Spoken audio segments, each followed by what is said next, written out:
next guest is Dr. David Podell, president of MassBay Community College since 2016, and he's the 2022 winner of the Peter Barbieri Service Above Self Award, which is granted by the Metro West Chamber of Commerce.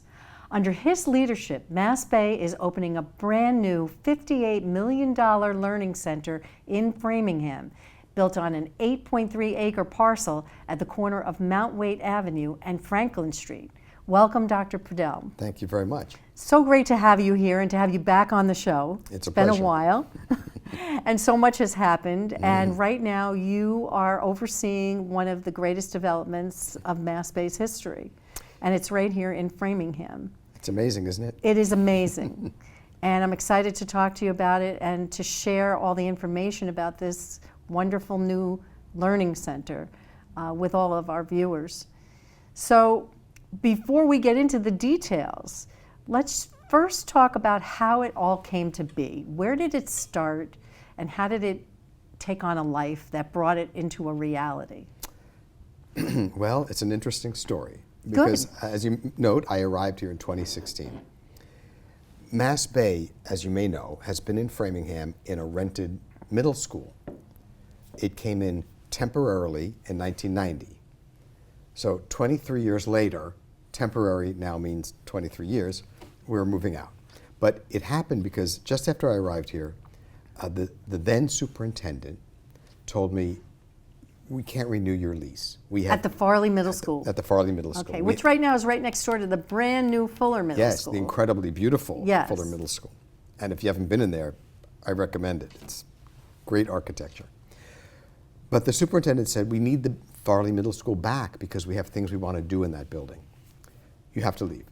So I went to the Secretary of Education at the time and the Commissioner of Higher Ed, and I said, can you help me? And he said, well, apply for money and there's a process and make your case. So we made the case. Everybody was incredibly helpful. The Commissioner, the Secretary at the time, of course, Senate President Spilka, and the Governor. And we were granted the funds to build this building. It was Framingham State that said, why don't you build it on this particular plot of land that we have that is a parking lot for us, but we could extend the parking lot and there'd be room for your building. So that was the president at the time, Javier Ceballos, who was just a great partner to MassBay. What year was that those conversations started? That would have probably been 2017, 2018. Okay. So the pieces sort of fell into place. I'm making it sound like it was easy and it wasn't, but it was faster than I would have expected because sometimes these things take decades. Yes. In fact, this building, the idea of this building was in a bond bill in 2008, but it never progressed beyond that. But necessity being the mother of invention, when we needed to move out, we needed to find another home.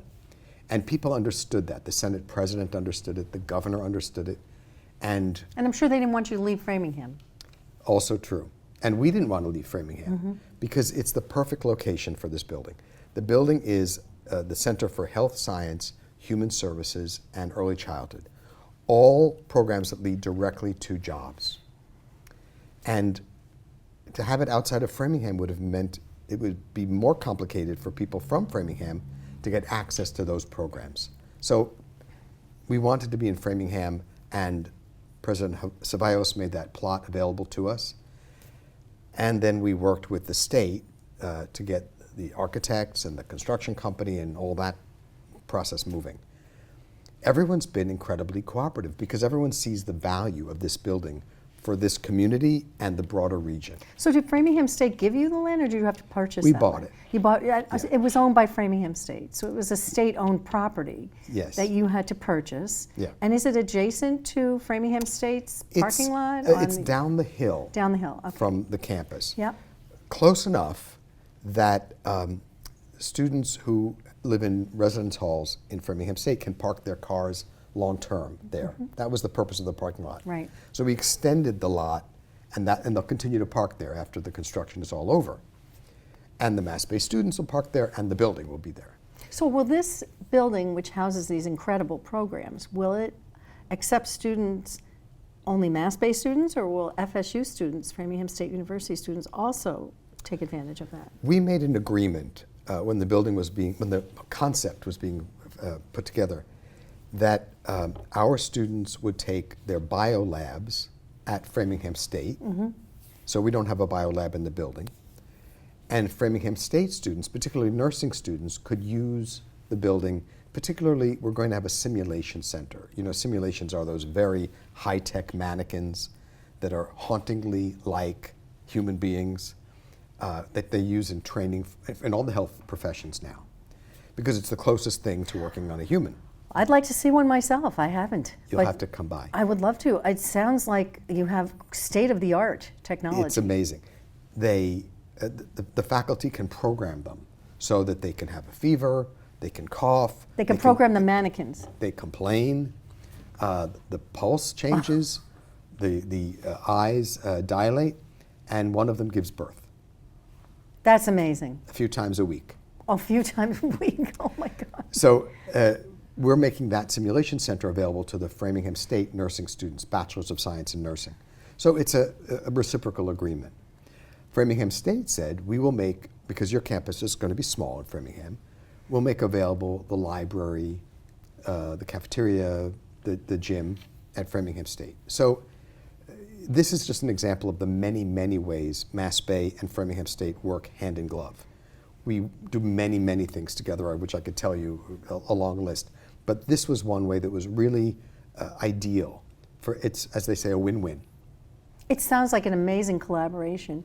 How does that expand, if possible, into collaboration with the Framingham School District? Is there anything on in the works? Absolutely, because as you may know, MassBay and Framingham State together sponsor something called the College Planning Collaborative, the CPC. And they run our joint early college programs, the programs in the high schools where high school students take college level courses. And they leave high school with some credits under their belt, which means they're more likely to go to college and they're more likely to stay in college. So we've started a healthcare early college path so that students can, in high school, take some early college health courses, and then they'll come to the center in Framingham, and then they'll continue on for their degree. And of course, it's really a pathway, because then they can leave us and go to Framingham State. So we tie the different levels of education together as closely as we can. You know, these breaks between levels of education are artificial.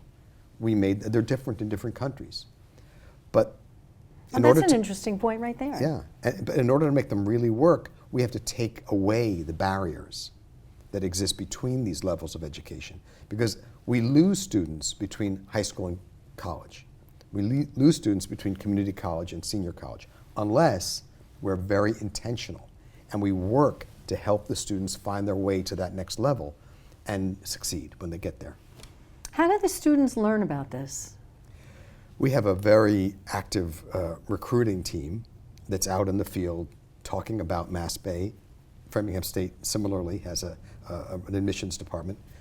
But the early college portion is done by the College Planning Collaborative, and they work with families, more than with students alone, to convince the families of the value of their students participating in early college, which is a really important point, because some of our citizens are not, well, some are not citizens, some of our residents don't know about how the educational system works here, or they're mistrustful of it, or they're just uncertain. So by working with families, we help them see the value of early college, of community college, and ultimately of getting a bachelor's degree. Now, when you said early college, do people see that differently than they might see an AP course? Are they similar? They're similar in that you leave high school with college credit, but they're different in that an AP course is taught by a high school teacher following an AP curriculum, and it's usually a course. You might do calculus, you might do American history. Early college is the curriculum of the college taught in the high school it can be a college professor, or it can be a high school teacher that's been approved by the college, and you can use those credits directly to your degree. And you don't pay for them when you're in And you don't high pay school. for them. That's right. And there is a fee for AP courses. Not Yes. a huge fee, but Modest there is a fee. Yeah. And so you, in both situations, you leave high school with college credits. Yes, but the other thing about early college that I want to emphasize is that it makes students feel more comfortable with college because they've taken some courses, they've met a couple of professors, and it's not this intimidating, scary thing up on a hill or in another town. It's, oh, we've done that already. I have a transcript. Sure, it's familiar and Yeah, and safe. safe. Now, we all know, getting back to just this offering at the new campus, that the pandemic really strained the healthcare system. And everywhere you turn, people are screaming for workers in the healthcare field. Yep. So it sounds like the timing just couldn't be better for this. It's absolutely true. We didn't foresee the pandemic. I don't want to give us credit where we don't deserve it. But we did know, even before the pandemic began, that there was already a workforce crisis, a gap between number of jobs to be filled and people ready to fill them. In the greater Boston region, it's in healthcare and it's in IT.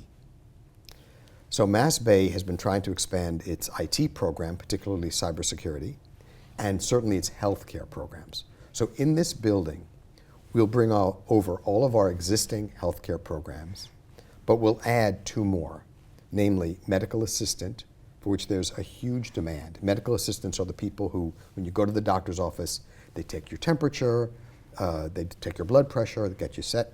They ask you about your medications. Exactly. They see you before the doctor does. Exactly. Right. And there's a huge demand. And we're starting a diagnostic medical sonography program, otherwise known as ultrasound, because there's a big demand for ultrasound specialists. Pays very well, too. So those are 2 new programs that will start when we move to the building. But we also plan to expand some of the cohorts. Many of our programs are taken as a cohort of students. They come in together, they march through the courses together, they graduate together. And we're now starting to plan for additional cohorts. So we have a day program in our licensed practical nursing program. We're going to add an evening cohort.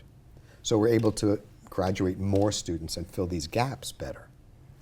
We also would like to fill our cohorts because not all of our cohorts are full. Some students don't have the money to pay for college, or they struggle with the math that they need to get into these programs. Right. So we're going to be working to fill the cohorts and graduate more students and retain them. So, if I have this right, I think you said health services, health sciences, Yeah. early childhood. Yeah. Can you talk about that a little bit? Sure, sure. As you probably know, there's an enormous gap in early childhood workers in daycare centers, et cetera. The state has been pouring money into this. MassBay gets about $1 million a year to educate early childhood workers who cycle through the jobs pretty quickly.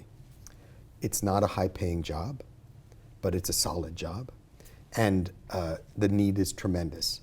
So our early childhood program will move to that building. We have some really beautiful space with lots of new materials and equipment, and we have a fantastic faculty in early childhood. MassBay gets the most money of any single college in the state to support early college. I'm sorry, early childhood. Is it early childhood care? Exactly, exactly. The human services side trains people who will ultimately become social workers, but we're also going to be developing a behavioral health program within human services because that's another area where there's huge demand that we're trying to meet. So how many students will be accommodated in these different curriculum, each at this new facility? How many do you think will graduate in these specialties every year? Yeah, well, we're hoping to serve about 1,800 students in the building. The number that will graduate, it depends on the timing of when we get the new program started, et cetera. But it'll be in the hundreds. And they'll really be prepared because one of the things we're able to do in this building is bring in, it's an overused phrase, but state-of-the-art equipment. we've been very successful in getting funding from private foundations, from the Metro West Health Foundation, and other organizations to get the best equipment. So these students will be prepared using the latest in radiologic technology, surgical technology, nursing, of course, and then they'll be ready for the jobs that are out there. And we like to use the expression to nurses, help is on the way, because we know they're desperate. We know that hospitals are just begging for qualified people to come, and that they can't even accept ambulances with patients in them because they don't have the staff. And so to see this new development and this new pipeline just being built right now to feed these professions that are in such dire need gives a lot of hope, I think, for the future, to take care of our population and improve quality of life. So you really nailed it on this whole endeavor. Well, I'll tell you, community colleges are really interesting entities because they perform so many functions. Of course, one is that they educate students who will go on for bachelor's degrees, who come to a community college like MassBay because it's less expensive, or because they have academic issues that they have to deal with, or sometimes psychological issues. So part of our existence is to help educate students who go into four-year colleges. But another part is to contribute to the workforce needs of the Commonwealth. And we take that part very seriously. Another is economic development. We provide opportunity. It's really remarkable, and I've worked in four-year colleges and I've worked in colleges with graduate programs, but the community college is really providing opportunity to people who desperately need it, who want to move up in the world for themselves and their children. And if you take just healthcare for a moment, each of our programs is built into a pathway so that you can go from one level to another. So you could come in and take the courses to be a certified nursing assistant, get a job like that. And while you're practicing in that field, you can enter the licensed practical nurse program. And now you can pay for college because you have a job and get that certification. And then you can move on to become, to go into the program to be a registered nurse, the associate degree in nursing. So it's a ladder or a pathway that gets you to a better income. We had a student a few years ago who was a single mom. She had gone to a for-profit college, racked up a huge debt. It closed. All she had was debt. She had no degree, no certification, she just had debt. She found out about MassBay. She came into the surgical technology program where they train you to help the surgeon keep a sterile surgery and hand the tools to the surgeon. Not for everybody, but it interested her. She was a great student. She was involved. She had a 5-year-old child with a significant medical problem. So she was on her own. She went through the Surg Tech program, and when I saw her after graduation, she was not only working, but fighting off other job offers. And she and her father had taken out a mortgage together and bought a house. So it's the perfect story because they're entering the middle class, you might say. A stable income, a stable home for her child. It's transformational, and it changes the trajectory for a family. Absolutely, and that may be getting better. There's so much talk right now in the political arena about making community college free. Have you been involved in those discussions? Well, I'm certainly listening. I'm wondering how it's going to work, what Yeah. you think about it, Yeah. how do you think it would work? The program that the governor is putting in her budget that she campaigned about is called Mass Reconnect. And it's taken from the states of Michigan and Tennessee where they did it successfully. We can learn from some of the things that didn't happen well there, but we can apply it in a Massachusetts way. And the idea is that community college would be free if you're 25 years old or older and you don't have a degree already. So it's not for high school grads? No. There's 1.8 million people in the state who are eligible. And of those, 700,000 have some credits. So they started and stopped. 700,000 have credits and did not take them any further. Right. So there's a population that could really use this. And we know that when people have a degree, they make more money over a lifetime. Right. And the higher the degree, the more they tend to make. So how do you survive? Is that all subsidized by the state? It would be subsidized by the state. It's the governor put $20 million in her budget for this, for the 15 community colleges. The budget has to go through its process Right. with the Senate and the House, of course. But it would be a great shot in the arm to community colleges and to the families that can make this transformation. I will say, I didn't quite ever think I'd see it in my lifetime. And now the Senate President is talking about free community college for all. For all, not just 25 and over. Right. Is what you're saying. That's what she's talking So about. what would that subsidy have to be? A lot more. Well, a lot more than 20 million. Probably like 150 million or something like that. But what would it do for the economy? I mean, have there been studies and discussions about how that impacts the overall economic development of the Commonwealth? You know, we did a study at MassBay just 2 or 3 years ago to find out what was the economic impact of MassBay, and we were stunned by how much we affect the region financially. The investment in MassBay by the state is paid off triple-fold by the taxes people pay when they come out with a higher degree and a higher salary, by the people we employ, by the people they employ. So, you know, community college is a great, great investment for any state. Under Governor Healy's budget that she just unveiled about a week ago, there are many things for community colleges that will really strengthen us, our ability to serve our students. We attract them, and then we lose a fair number. When I go to graduation, I am so thrilled for the students who graduate. But in the back of my mind, I'm thinking about the students who didn't, who Why do you dropped lose out. so many? It's Hardship? It's all kinds of obstacles. And sometimes there's just one too many. Often financial. That's the biggest one. And our students, when we look at their record, of those who we admit, where do they go if they don't come to MassBay? They don't go anywhere. They go to work. They're not going to another college. Some are. But the majority, the large majority, are going into jobs because they can't afford college. Even as inexpensive as we are, we're the second least expensive community college in the Commonwealth. How many are there overall? There's 15 community colleges. 15. And we're the second least expensive at about $7,000 a year. But that's too much for some people. And the sacrifice in your job, because when you're in class and studying, you're not working to make money. And if you've got a mortgage or if you've got rent and you've got kids to feed and kids to clothe, it's too big a sacrifice. At MassBay, we have shifted over the recent years to pay more attention to student hunger, student housing, transportation, emergencies, car breaks down, you know, so many things, basic things that interfere with our students' ability to get to the end, to get to the finish line.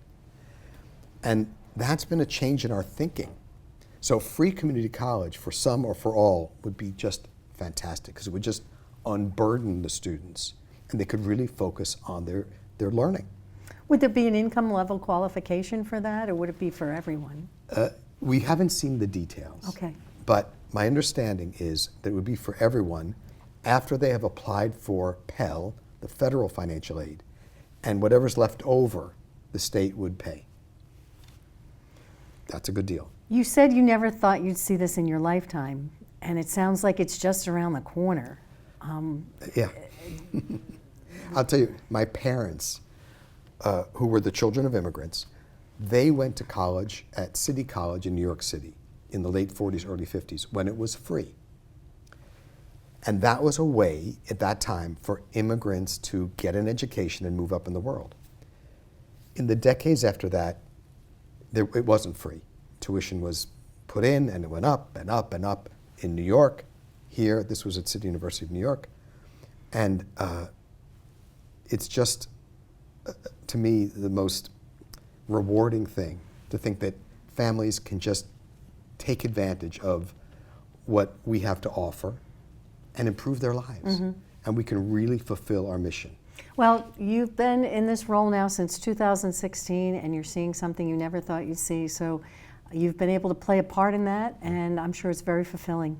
Enormously, Yes. I can't tell you. Well, thanks for coming here to talk about it, and we're going to follow up once things get up and running, and maybe see some of those almost real mannequins. Take your cameras to the building. We'll give you the grand tour. We'll do. Thank you so much. Thank you, Appreciate Audrey. it. Special thanks to my guests today, MassBay's President Dr. David Podell and State Auditor Diana DiZaglio, the self-described watchdog on Beacon Hill for accountability. And as always, thank you for tuning into the Audrey Hall Show, where you will always learn something new.